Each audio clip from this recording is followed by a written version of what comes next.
السلام عليكم ورحمة الله وبركاته. مرحبا بكم أعزائي المشاهدين أينما كنتم. قبل أن نبدأ هذا الفيديو لا تنسوا الصلاة على رسول الله ونور الهدى محمد صلى الله عليه وسلم.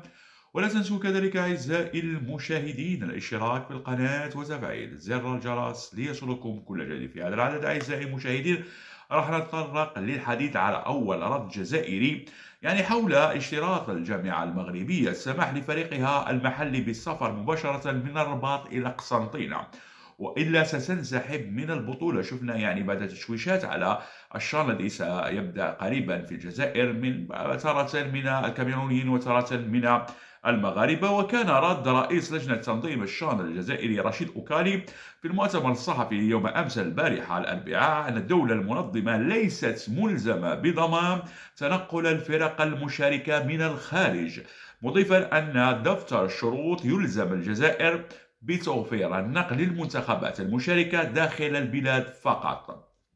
إضافة إلى ذلك تحدث راشد أوكالي رئيس اللجنة المنظمة وقال: لم نتلقى أي شيء رسمي حول انسحاب أحد المنتخبات المشاركة في الشان. كما تطرق أوكالي للحديث عن استقبال كل المنتخبات في الجزائر من جانبنا. قال: كل المنتخبات ستشارك في كأس إفريقيا للمحليين، منحنا كل التسهيلات للمنتخبات فيما يخص دخول الأراضي الجزائرية. وقال أيضا: منحنا كل التسهيلات. مثلا المنتخب المغربي سيتلقى ترحاب من قبل الجزائريين بشكل عام وأبناء قسنطينة بشكل خاص. قال: نقول للجميع مرحبا ولكل الأفارقة، وضعنا كل التسهيلات لتحمل تبعات النقل ومنح الفيزا أو تغطية الشان. الفرق المشاركة هي المسؤولة عن كيفية القدوم، لا يوجد أي شيء يجبرنا على توفير النقل خارج البلاد. المهم رئيس الجامعة المغربية فوزي القجع اليوم تراجع يوم الخميس عن تصريحاته السابقة وغير كلامه 180 درجة، لأنه يعلم لو انسحب من الشان القانون صارم من الكاف. كل الفرق الأولى والصغرى سوف تقع عليها عقوبات كما قلنا قاسية، على الأقل 5 سنوات تحرم من أي نشاط. فوزي القجع كما قلنا في تصريحاته الجديدة قال: تصريحاتي السابقة حول شروطنا قبل الانسحاب من البطولة الشان فهمت خطأ. غير كلامه وقال: ما قصدته في طلبنا هو الترخيص بأن نهبط بطائرة مغربية يوم 10 جونفي في مطار قسنطينة الجزائري، وهو إجراء تنظيمي فقط ونحن ننتظر رد الكاف. من كل كلامه تعرف أنه كان فقط يريد التشويش لا أكثر. وكلام رئيس اللجنة المنظمة رشيد أوكالي كان واضحا: مهمة الجزائر تنظيم النقل داخل البلاد، أم خارجها فلا شأن لنا بذلك. المهم لو انسحبوا كانت عقوبات، لذلك خاف وتراجع عن كلامه الأقجع كما فعلوا قبله الكاميرونيين. حبوا شوشوا على الشان الجزائر برك. وفي حال انسحاب أي منتخب من المشاركة في الشان كانت هذه العواقب أمام كل الاتحاد الإفريقي عليها. كما قلنا ها هي أمامكم هذه العواقب لو انسحبت أي بلد انسحب من الشان. ها هي العواقب، القوانين أمامكم. المهم أهم عقوبات قاسية ولا اتحاد يقدر يتحملها. في حين تمت إطلاق كما قلنا تميمة الشان على اسم قبطان أمامكم الصورة وشعار البطولة كما قال رئيس اللجنة المنظمة راجي أوكالي: مرحبا الجزائر ترحب بإفريقيا. هذا هو شعار الشان في الجزائر. وقبل الحديث عن تصريحات الدراجي وما قاله اليوم نذكر مباراة الأمس لفريق مانشستر سيتي رياض محرز أمام ليدز يونايتد في أول مباراة في الدوري الإنجليزي الممتاز بعد المونديال. كانت هناك مباراة ضد ليفربول، مانشستر سيتي وليفربول في كأس الرابطة الإنجليزية، وشفنا كيف سجل رياض محرز هدف عالمي. البارحة يوم أمس كانت مباراة بين السيتي وليدز يونايتد في أولى مباراة بعد المونديال قطر 2022، وكانت مباراة رائعة وفاز السيتي بثلاثية لواحد. وشفنا أن صحيح رياض محرز لم يسجل ولكنه قدم إحدى أفضل مباريات منذ الموسم، بداية الموسم، من الناحية الفعالية.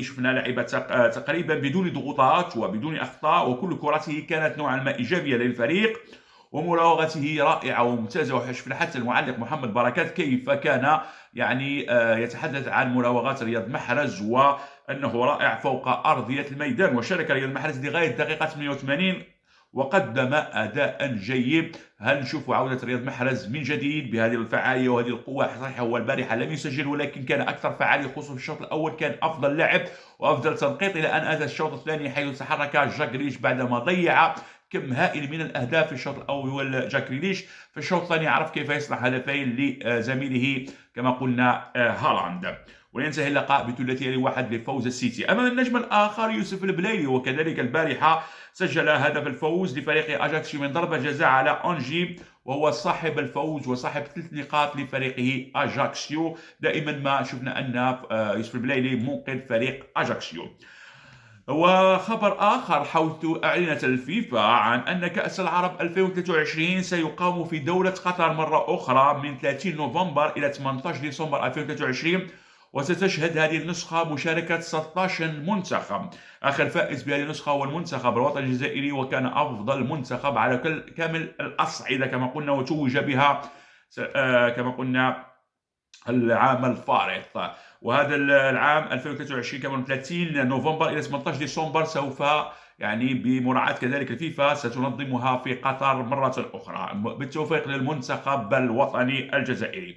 وأما فيما يخص تصريحات الإعلامي حافظ الدراجي من ندوة صحفية عقدها اليوم بالجزائر حول مشكل الناخب الوطني، قال: ما عندي حتى مشكل مع جمال بلماضي، أحزنتني صورته وهو منهار، ولكن قال سقط يبكي بعد نهاية لقاء الكاميرون، كان من المفروض أن يواسي اللاعبين. أنا أقول لك حبيب الدراجي لماذا سقط الناخب الوطني جمال بلماضي؟ لأن الجزائر كانت متأهلة، وشفنا أن الناخب الوطني كان يحب يعني أن يتأهل لكأس العالم، ولكن في آخر الثواني اللاعبين لم يطبقوا التعليمات، إضافة إلى قسامة وإلى غير ذلك. نحن نتحدث عن تعليمات اللاعبين فوق أرضية الميدان لم يرجعوا كما قلنا للدفاع، بل كانوا للهجوم. لذلك في الثواني الأخيرة الفريق الكاميروني سجل هدف الفوز، ولذلك شفنا أن الناخب سقط فوق الأرض.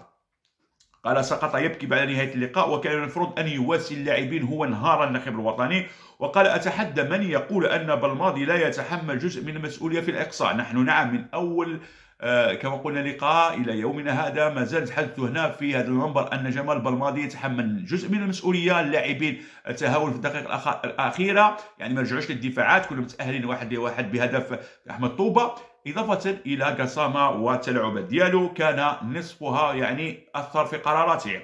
قال: ليس لدي مشكل مع جمال بلماضي كشخص، بل أتحدث عنه كمدرب. قال: الاستقرار على مستوى الاتحادية الجزائرية قال جيد، لكن من أجل مشروع وليس من أجل عيون الناس.